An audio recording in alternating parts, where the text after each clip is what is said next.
Hello viewers! ఈరోజు dry fruits లడ్డూని ఎలా తయారు చేయాలో చూపియబోతున్నాను. ముందుగా 2 కప్స్ బాదం అండ్ క్యాష్యూస్‌ని కట్ చేసుకొని పక్కన పెట్టుకుంటున్నాను. ఆ తర్వాత ఒక ప్యాన్‌లో 4 కప్స్ పల్లీలను వేయించుకొని పొట్టుని తీసేసి గ్రైండ్ చేసుకున్న పౌడర్‌ని ఒక బౌల్‌లోకి యాడ్ చేసుకుంటున్నాను. అలాగే 2 కప్పుల పప్పుల్ని గ్రైండ్ చేసుకొని ఆ పౌడర్‌ని కూడా బౌల్‌లోకి యాడ్ చేసుకున్నాను. తర్వాత ఒక ప్యాన్‌లో 2 టేబుల్ స్పూన్ ఘీ యాడ్ చేసుకొని, ముందుగా కట్ చేసుకున్న బాదంని ఫ్రై చేసుకొని బౌల్‌లోకి యాడ్ చేసుకుంటున్నాను. మీకి కట్ చేసుకోవడానికి కుదరకపోతే డైరెక్ట్‌గా బాదంని ఫ్రై చేసుకొని, మిక్సీలో గ్రైండ్ చేసుకున్న పౌడర్‌ని యాడ్ చేసుకోవచ్చు. అలాగే 2 టేబుల్ స్పూన్ ఘీలో ముందుగా కట్ చేసుకున్న క్యాష్యూస్‌ని ఫ్రై చేసుకొని యాడ్ చేసుకుంటున్నాను.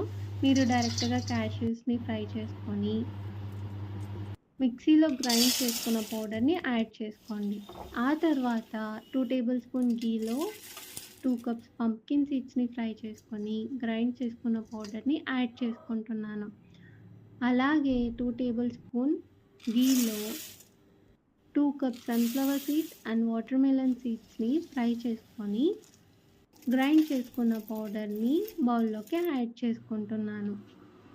ఆ తర్వాత హాఫ్ కేజీ ఖర్జూరంలో నుంచి సీడ్స్‌ని తీసేసి మిక్సీలో గ్రైండ్ చేసుకున్న తర్వాత ఒక ప్యాన్‌లో కాసింత ఘీ వేసుకొని బాగా ఫ్రై చేసుకొని దాన్ని బౌల్‌లోకి యాడ్ చేసుకోవాలి. ఆ తర్వాత ఒక ప్యాన్‌లో ఘీ వేసుకొని ద్రాక్ష, తెల్ల నువ్వుల్ని ఫ్రై చేసుకొని వాటిని కూడా బౌల్‌లోకి యాడ్ చేసుకోవాలి.